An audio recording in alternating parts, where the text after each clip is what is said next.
Merci, Monsieur Ben Saïn. Merci toujours pour ces mots toujours aussi gentils. Mais c'est vrai que je me sens au Maroc maintenant de plus en plus chez moi. Et j'adore y venir en tout cas. Donc, on va parler de deux sujets qui n'ont rien à voir entre eux. Et le premier, c'est un peu un sujet d'avenir, puisque je vais vous raconter ce qui va se passer dans les années qui viennent, puisque c'est comme ça qu'on va traiter l'obésité. Alors, aujourd'hui, ce qu'il faut savoir dans l'obésité, parce qu'il y a beaucoup de choses qui se disent, hein, mais maintenant tous les travaux convergent là-dessus. On sait que l'obésité, c'est une programmation des centres de régulation du poids. Vous avez tous un poids génétiquement programmé et les enfants sont, et les adultes d'ailleurs aussi, sont programmés pour avoir un poids plus élevé. Alors il y a le génome qui joue, il y a peut-être une programmation in utero, le microbiote a peut-être un rôle, les facteurs exogènes comme les chocs psychologiques sont des facteurs déclenchants et non pas des facteurs causaux. Et donc les enfants sont programmés pour manger plus et bouger moins pour devenir gros. Alors aujourd'hui, le traitement aujourd'hui, il est simpliste. Vous savez, c'est comme il y a une centaine d'années, on traitait l'hypertension artérielle par le régime sans sel. Eh bien aujourd'hui, on traite les enfants obèses par un régime restrictif. Il faut qu'ils mangent moins, ce qui leur donne faim.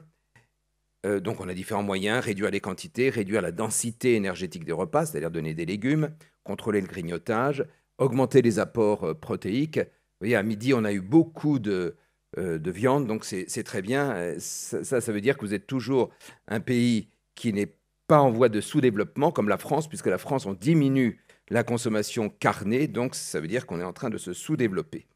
Donc continuez à être comme ça. Et donc un régime hypocalorique peut être nécessaire. Ça n'a rien à voir avec le régime équilibré. Le régime équilibré, c'est celui qui permet d'éviter les carences.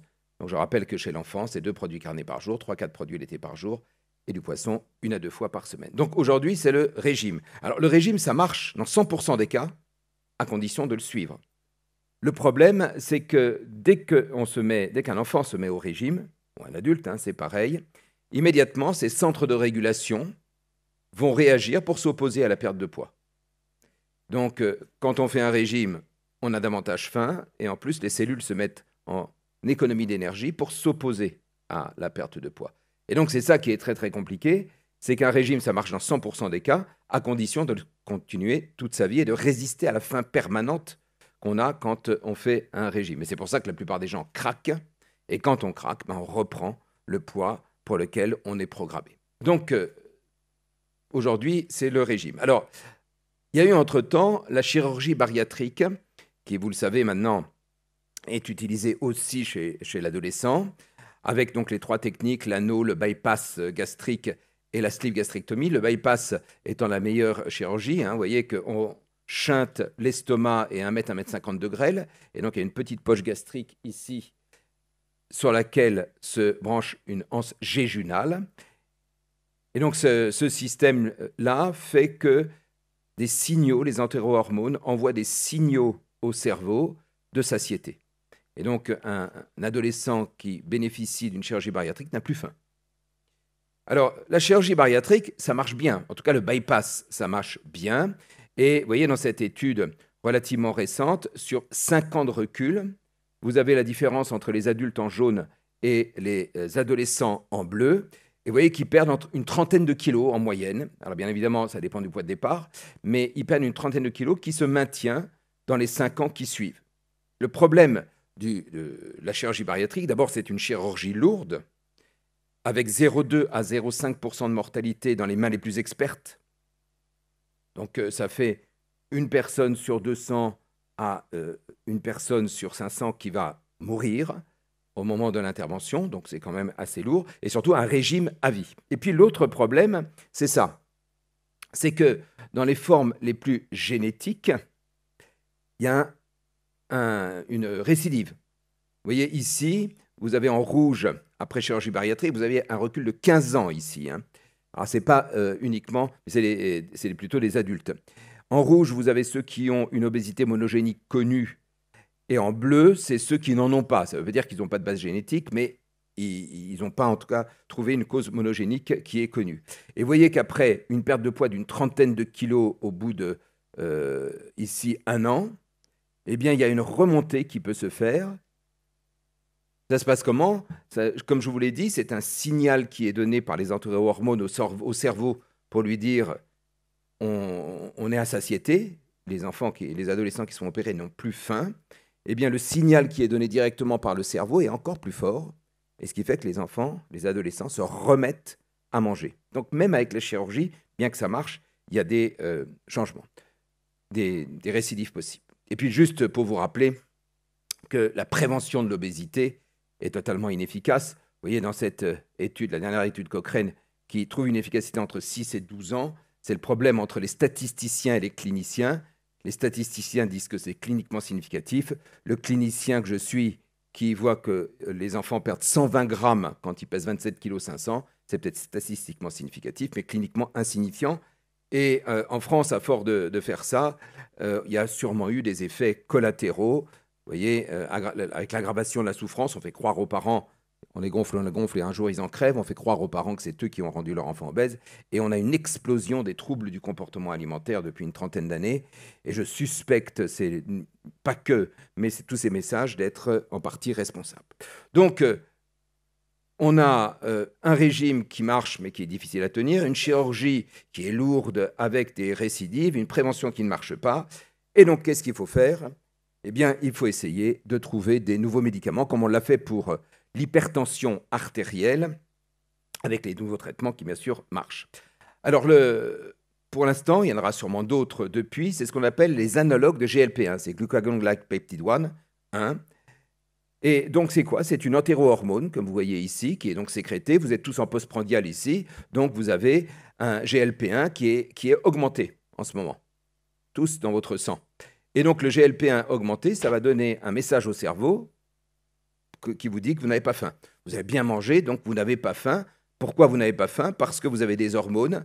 Il n'y a pas que ça, il y a le peptide YY, la cholécystokinine, tous ces hormones qui ont prévenu votre cerveau que vous veniez de manger et donc que vous n'allez pas avoir faim. Donc, le premier médicament à avoir été mis à avoir fait des études, et c'est le seul aujourd'hui qui a une AMM, une autorisation de mise sur le marché, chez l'adolescent de 12 à 18 ans en France, dans d'autres pays. Et donc, les premières études, c'est le liraglutide. Donc, vous voyez, c'est une étude qui a concerné des adolescents de 12 à 18 ans, très bien faite, bien sûr, du double aveugle contre placebo. Liraglutide versus placebo pendant 56 semaines, donc un peu plus d'1 an. Et ensuite, que vous voyez ici en gris, le liraglutide a été arrêté, le placebo aussi. Alors, le problème de ces analogues de GLP-1, c'est qu'ils donnent des grosses nausées.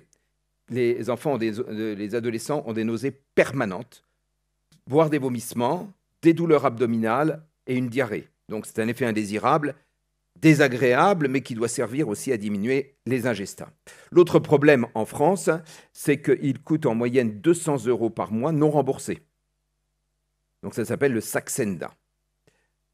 Et dernier point embêtant pour ce médicament, c'est que c'est des injections quotidiennes, tous les jours. Alors, regardez l'efficacité, on va revoir ça, c'est environ 5 kilos. Franchement, j'allais dire, ça ne vaut pas la peine. J'en ai traité quelques-uns, on a traité dans le service une quinzaine d'adolescents, et les résultats, je dirais, globaux ne sont pas très encourageants. Il y en a certains qui peuvent perdre 10-15 kilos, mais la plupart ne perdent pas grand-chose. Ça, on est en 2020, vous voyez, donc c'est assez récent. En 2021, une méta-analyse qui montre l'effet modeste, vous voyez, du liraglutide ou l'exénatide, qui est moins utilisé en France. Ensuite, on est passé au sémaglutide. Alors, le sémaglutide est très connu, puisqu'il est connu, l'Ozempic, vous avez sûrement entendu parler de l'Ozempic. Les grandes vedettes en prennent, Elon Musk, Kim Kardashian et d'autres. Tous ces médicaments-là, à l'origine, sont des médicaments contre le diabète. Mais vous voyez ici, c'est une étude qui a été faite chez l'adolescent, de la même façon, avec les mêmes effets indésirables, nausées, douleurs abdominales, diarrhée. Et vous avez ici l'efficacité de l'Ozempic, donc du sémaglutide. Alors, vous voyez, tout à l'heure, on était à 5 kg. Là, on passe à 10-15 kg. On a déjà gagné. L'autre avantage, c'est que c'est une injection hebdomadaire, au lieu d'avoir une injection quotidienne. Et en France, l'Ozempic a été tellement prescrit chez des gens non diabétiques. Je vous rappelle, l'Ozempic, c'est un traitement depuis longtemps du diabète. et le diabète non insulinodépendant.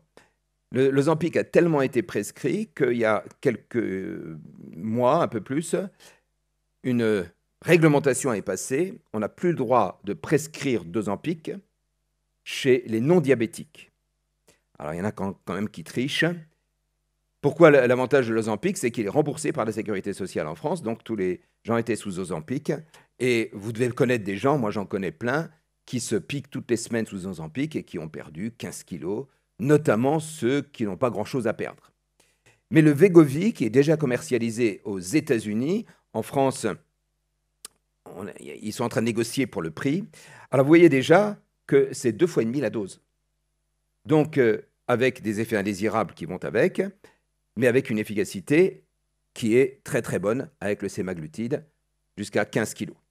Et donc, tout récemment, vous voyez, c'est une publication tout récente, eh bien, ils ont fait une étude, cette fois on passe chez l'adulte, hein, les études chez l'adolescent sont terminées là, l'orforglipron, pas facile à prononcer, qui est un analogue de GLP-1 oral, avec une prise quotidienne, mais c'est par la bouche, donc c'est quand même un avantage, avec exactement les mêmes résultats, 10-15 kilos par la bouche.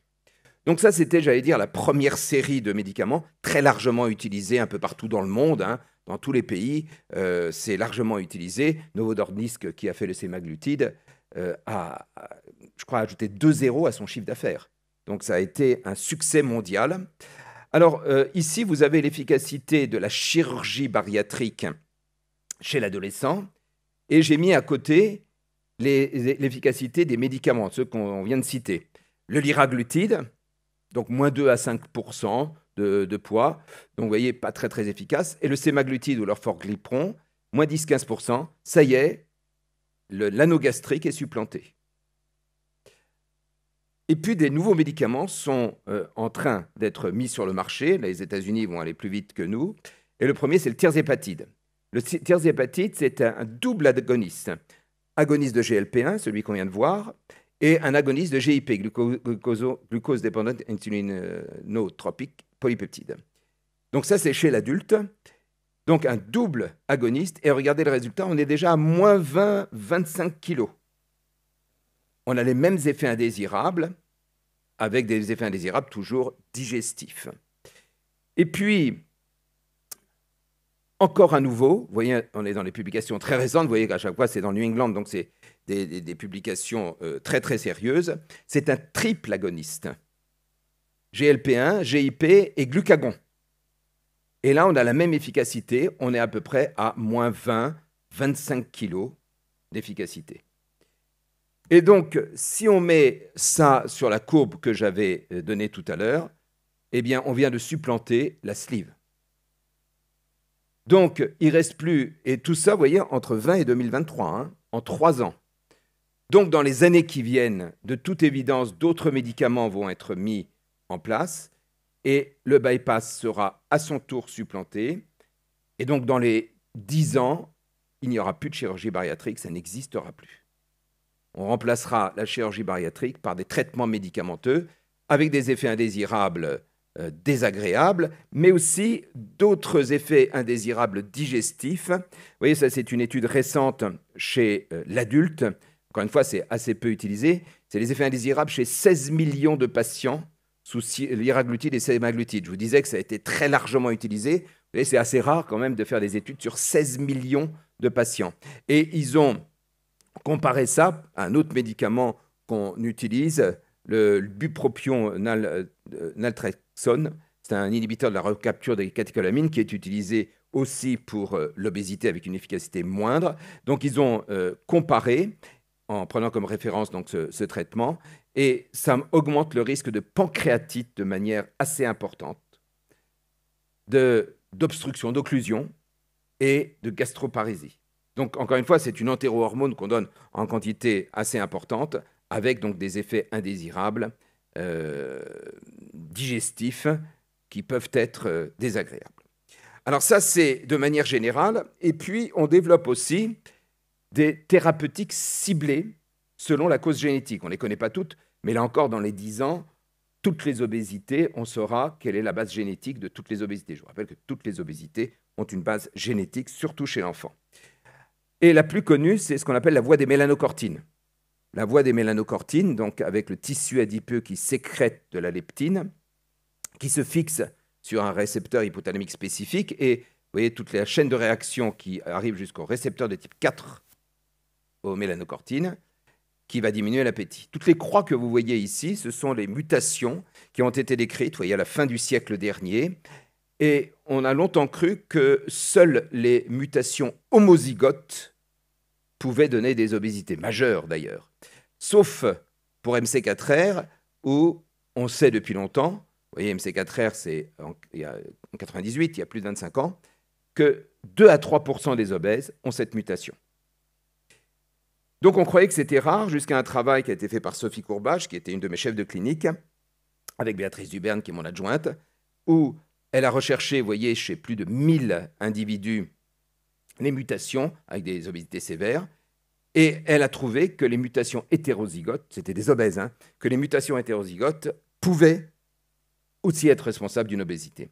Et là, on retrouvait ça donc chez 12,7% des enfants obèses, on le retrouvait plus chez nos enfants que chez l'adulte. Vous vous souvenez, c'était 2 à 3% tout à l'heure pour MC4R, on en est à 15%. 15% des mutations connues pour donner des obésités. Alors, je reviens juste en arrière. La première mutation, vous voyez, leptine, ici, qui a été mise en évidence en 97 et par des Britanniques. Et les Britanniques, ils se sont dit, bah voilà, si un enfant n'a pas de leptine et qu'on lui injecte de la leptine, bah, il va guérir.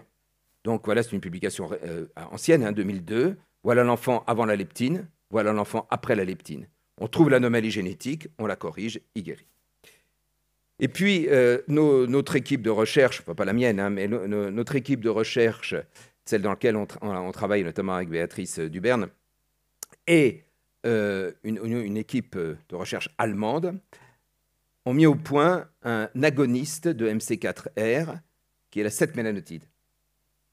Cet agoniste, on s'est dit, ça va stimuler MC4R, et donc tous les enfants qui ont des anomalies en amont vont se corriger et vont pouvoir guérir. Et donc la première publication qui a été faite dans le New England, à 2 patientes jeunes, donc la patiente de 21 ans était une patiente française qu'on avait suivie quand elle était enfant, 2 patients de 21 à 26 ans, avec une mutation du gène POMC, hein, je reviens en arrière, donc une mutation, la propiomélanocortine ici. Et donc, elles ont reçu la 7-mélanotide en injection sous-cutanée quotidienne, et regardez l'efficacité, 51 kg de perdu en 42 semaines. C'est l'efficacité de la chirurgie bariatrique. Et 20 kg pour l'autre en 12 semaines seulement. Donc ça, c'était un aspect bronzé de la peau, on va y revenir. C'était l'étude Princeps.